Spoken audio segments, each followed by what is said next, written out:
ఓం శ్రీ గురుభ్యో నమ. 2025 ఇంగ్లీష్ ఈ సంవత్సరంలో మనకి ఏ విధంగా ఉండబోతుంది? 2025లో మేషాది ద్వాదశ రాశుల యొక్క ఫలితాలు ఏ విధంగా ఉండబోతుందో మనం తెలుసుకుందాము. సహజంగా మనకి రాహుకేతులు ఒక రాశి నుంచి మరొక రాశికి మారటానికి 18 నెలల పాటు ఉంటుంది. గురువు సంవత్సర కాలం పడుతుంది. శని 2.5 సంవత్సరాల పాటు పడుతుంది. అలానే రవి, బుధ, శుక్ర గ్రహాలు 30 రోజుల పాటు ఒక రాశి నుంచి మరొక రాశికి మారటం, కుజుడు 45 రోజుల పాటు మారటం, చంద్రుడు 2.5 రోజుల పాటు పడుతూ ఉంటుంది. మరి ఈ 2025లో అతి పెద్ద గ్రహాలను మనం అంచనా వేసుకునేటట్లయితే, అంటే మిగతా గ్రహాలన్నీ కూడా కొంత మార్పులు జరుగుతూ ఉంటుంటాయి. కొన్ని కాంబినేషన్స్, కొన్ని కంజంక్షన్స్ జరుగుతుంటాయి సహజంగా. అవన్నీ కూడా నెల రోజుల పాటు ఒక రాశి నుంచి మరో రాశికి 45 రోజుల పాటు మారుతూ ఉంటాయి. సహజంగా అవన్నీ కూడా మార్పులు జరుగుతుంటాయి. కానీ అతిపెద్ద గ్రహాలైన రాహుకేతులు మనం అనుకున్నట్టుగా 18 నెలల పాటు ఉంటాడు. శని 2.5 సంవత్సరాలు, గురువు సంవత్సర కాలం పాటు ఉంటాడు. మార్చి 29వ తారీఖు 2025 రాత్రి 9:44 పూర్వభద్ర నక్షత్రం 4వ పాదంలో మీనరాశిలోకి శని యొక్క సంచారం జరుగుతుంది. అలానే మే 14వ తారీఖున 2025 ఉదయం 11:34 మృగశిర నక్షత్రం 3వ పాద ప్రవేశంతో మిథున రాశిలోకి గురువు సంచారం చేస్తాడు. అంటే వృషభ రాశి నుంచి మిథున రాశిలోకి సంచారం జరుగుతుంది.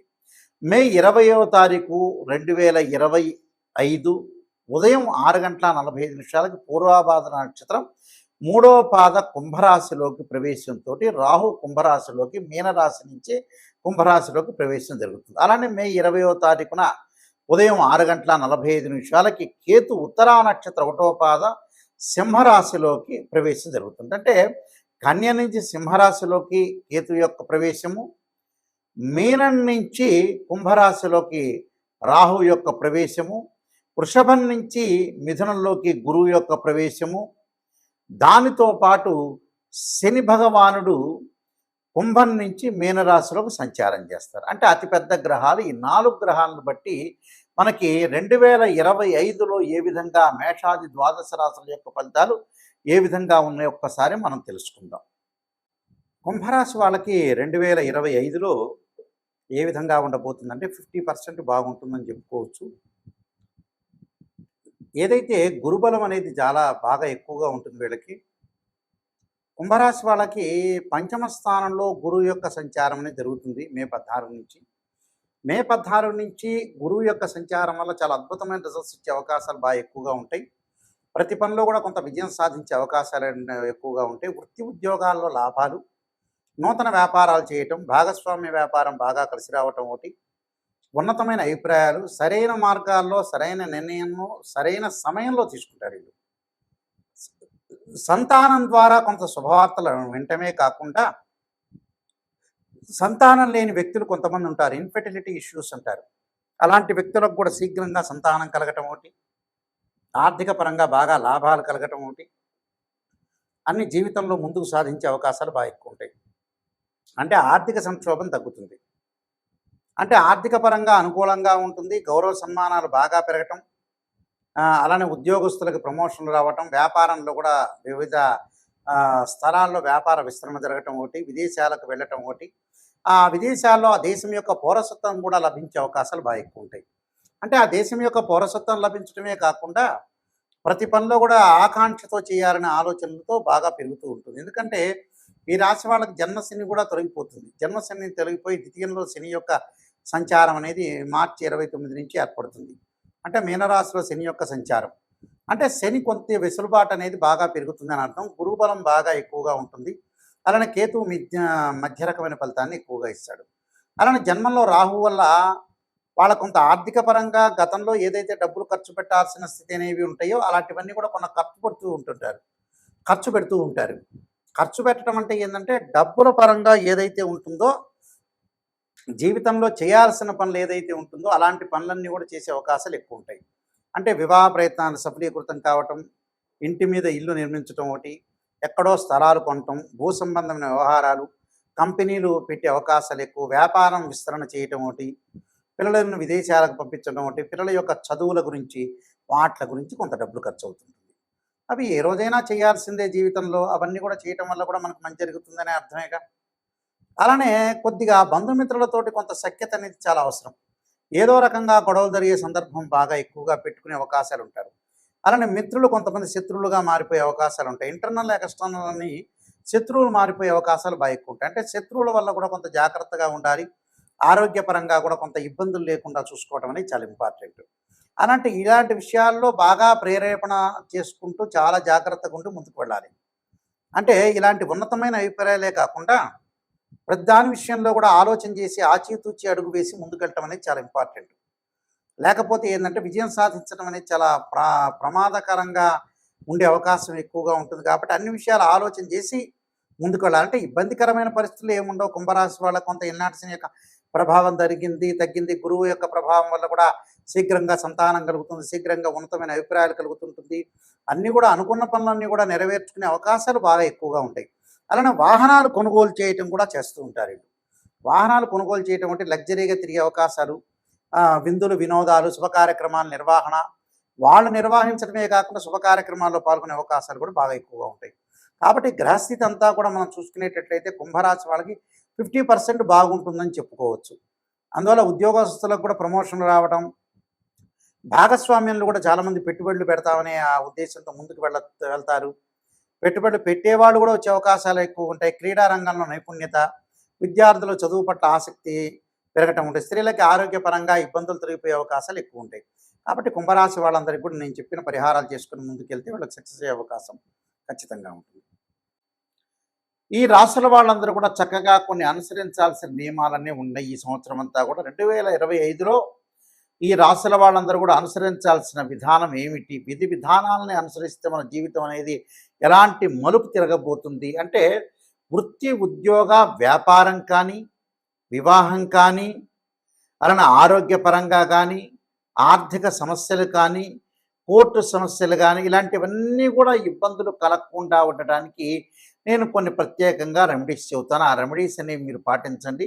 మీకు మంచి జరిగే అవకాశం ఖచ్చితంగా ఉంటుంది. 2025లో గణపతి యొక్క ప్రార్థన చేయండి. గణపతి యొక్క ప్రార్థనలా చేయాలి అని అంటే మనకి 2025 సంవత్సరంలో సహజంగా సంకష్టహర చతుర్థి వ్రతాన్ని పాటించండి. సంకష్టహర చతుర్థి వ్రతాన్ని ప్రతి నెలలో చేసుకోవటం కానీ, లేకపోతే నెలకి ఒక నెలలో చేస్తే నెక్స్ట్ మంత్ ఆపేసుకొని ఆ పై మంత్లో కానీ సంకష్టహర చతుర్థి గణపతి యొక్క ప్రార్థన, గణపతిని గకార అష్టోత్తరంతో ప్రార్థన చేయటం చేయండి. అంటే వక్రతుండ మహాకాయ కోటి సూర్య సమప్రభ నిర్విఘ్నం కురుమే దేవా సర్వకార్యేశ్వరుదా అనే మంత్రాన్ని చక్కగా చదువుకోండి. వీలైతే తత్పురుషాయ వక్రతుండాయ ధీమహే తన్నోదంతి ప్రచోదయాత్ అనే మంత్రాన్ని చదవటం ఒకటి. గణపతి యొక్క ఆలయాలను దర్శనం చేయండి. అది ఎప్పుడు సంకష్టహర చతుర్థి రోజున కానీ, బుధవారం కానీ, హస్తా నక్షత్రం కానీ. అంటే మన జీవితంలో ఉండే విజ్ఞానాన్ని కూడా తొలగిపోతుంటాయి. ధనం కలిసి రావాలంటే, ధనపరంగా ఇబ్బందులు మీకు కలుగుతున్నాయి అంటే, ఓం యక్షాయ కుబేరాయ శరణాయ ధనధాన్యాధిపతే ధనం ధాన్య సమృద్ధిమే దేహిమే దాపై స్వాహ అనే మంత్రాన్ని చక్కగా గురువారం రోజున ప్రాతకాలం చదవండి. వీలైతే ఇది నేను చదవలేని గురువు గారు అని చెప్పిన వ్యక్తులకి దేవానాంచ ఋషీనాంచ గురుకాంచన సన్నిభం బుద్ధిమతం త్రిలోకేశం తమ నమామి బృహస్పతిమని ప్రదోషకాల సమయంలో 2025లో ప్రతి గురువారం రోజున సాయంత్రం పూట చదవండి. వీలున్న గురువారాలు ఎక్కువ శాతం చదవటం అనేది నేర్చుకోండి. దానివల్ల ఏంటంటే ధనం కలిసి వచ్చే అవకాశాలు ఎక్కువ ఉంటాయి. రుణ బాధలు ఉన్న వాళ్ళు 2025లో ఖచ్చితంగా ఒక అర కేజీ బెల్లం బుధవారం రోజున కానీ, సోమవారం కానీ దానం చేయండి. దానితో పాటు ముఖ్యంగా వీలైతే శనివారం రోజున నల్ల నువ్వులు దానం చేయటం, ఆదివారం రోజున మినుములు, అలానే శనివారం రోజున ఉలవలు, గురువారం రోజున శనగలు దానం చేయటం అనేది మర్చిపోవద్దండి. చేసిన తర్వాత ఏదైనా సరే మంగళవారం వస్తుంటుంది మనకి.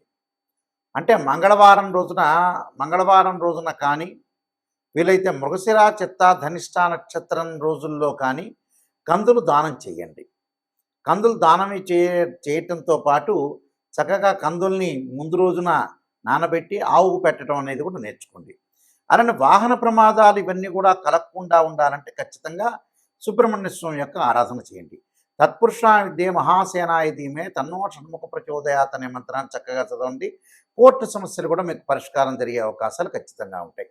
అలానే వివాహం కాని స్త్రీ పురుషులు ఎవరైతే ఉంటారో వాళ్ళందరూ కూడా తప్పకుండా సీతారాముల యొక్క కళ్యాణంలో కానీ, శివపార్వతుల యొక్క కళ్యాణంలో కానీ పాల్గొనండి.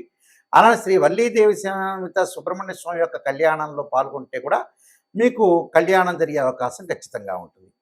దీనితో పాటు విద్యార్థులు ఖచ్చితంగా విద్యలో వెనకబడి ఉన్నట్టయితే దక్షిణామూర్తి స్తోత్ర పారాయణం చేయండి. అలానే సరస్వతీ దేవం ఆలయాన్ని సందర్శన చేయటం అనేది మర్చిపోద్దండి.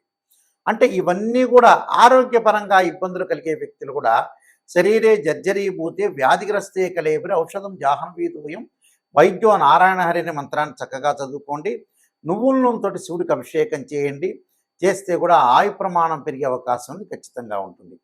అలానే ప్రతి విషయంలో కూడా ముందంజలో ఉండాలంటే ఖచ్చితంగా కొన్ని నియమాలు అనేవి పాటించండి. ఆ నియమాల్లో ముఖ్యంగా నేను కొన్ని విషయాలు స్పష్టంగా తెలియజేస్తున్నాను. అవన్నీ కూడా మీరు పాటించి ముందుకెళ్తే మీకు మంచి జరిగే అవకాశం ఖచ్చితంగా ఉంటుంది. ఇలాంటివన్నీ కూడా మీకు అన్నీ కూడా దోషాలన్నీ తొలగిపోవాలంటే ఖచ్చితంగా ఏదైతే మీకు బాధలన్నీ ఉంటాయో ఆ బాధలన్నీ కూడా తొలగటానికి ప్రత్యేకంగా నేను ఒక పుస్తకాన్ని రాశాను. అది రాజమండ్రి మోహన్ పబ్లికేషన్ వాళ్ళు బృహత్ పరిహార సింధు అని మంత్ర యంత్ర తంత్ర రెమెడీస్ అనే పుస్తకం ఉంది. ఆ రెమెడీస్ అనే పుస్తకంలో చక్కగా మీరు అన్ని మీకు ఏదైతే ఈతి బాధలన్నీ ఉంటాయో రకరకాల ఆరోగ్యపరంగా కానీ, ఉద్యోగపరంగా కానీ, వివాహపరంగా కానీ ఇబ్బందులు కలిగిన వ్యక్తులు ఎవరైతే ఉంటారో వాళ్ళందరూ కూడా చక్కగా ఆరోగ్యం పెంపొందించుకోవాలి, ధనం కలిసి రావాలి, పిల్లల యొక్క పెళ్ళిళ్ళు కావాలి, చదువులు ఉండాలి, రకరకాల సమస్యలు మనుషులు బాధపడుతూ ఉన్నారు. ఆ సమస్యలన్నిటికి కూడా మనకి మంచి ఆధారంతో ఉన్న పుస్తకాన్ని నేను తయారు చేశాను. ఏమిటంటే అది రామాయణంలో కానీ, భాగవతంలో కానీ, భారతంలో ఉండే కొన్ని శ్లోకాలు కానీ, అలానే పురాణాల్లో కానీ, ఇతిహాసాల్లో కానీ మంచి మంచి శ్లోకాలు మంత్రాలన్నీ కూడా మనకు వేదం చెప్తుంది. ఆ వేదంలో ఉండే శ్లోకాలు మంత్రాలకు సంబంధించినవన్నీ కూడా రెమెడీస్ అనేవి కొన్ని పుస్తకంలో ఉంది కాబట్టి నేను రాసిన పుస్తకంలో పొందుపరిచానది. ఆ పుస్తకం పేరు బృహత్ పరిహార సింధు అంటారు. ఇది రాజమహేంద్రవరం మోహన్ పబ్లికేషన్ వాళ్ళు ప్రింట్ చేశారు. ఈ పుస్తకంలో మీకు ఏదైతే దోషాలనేవి జాతకపరంగా ఉంటాయో ఆ దోషాలన్నీ కూడా తొలగటానికి ఆ పుస్తకం అనేది చాలా ఉపయోగపడుతుంటుంది. ఆ పుస్తకాన్ని మనం స్క్రీన్ మీద చూపిస్తున్నాము. అందరూ కూడా ఆ పుస్తకాన్ని తీసుకుని ఆ పుస్తకంలో గ్రంథంలో ఉంటే ఏదైతే మీకు బాగలేదో ఆ శ్లోకాలు మంత్రాలు చదవటం వల్ల కూడా మీకు చక్కని పరిష్కార మార్గం దొరుకుతుందని మరి నేను ఆశిస్తున్నాను. సర్వే జనా సుఖినో భవంతు.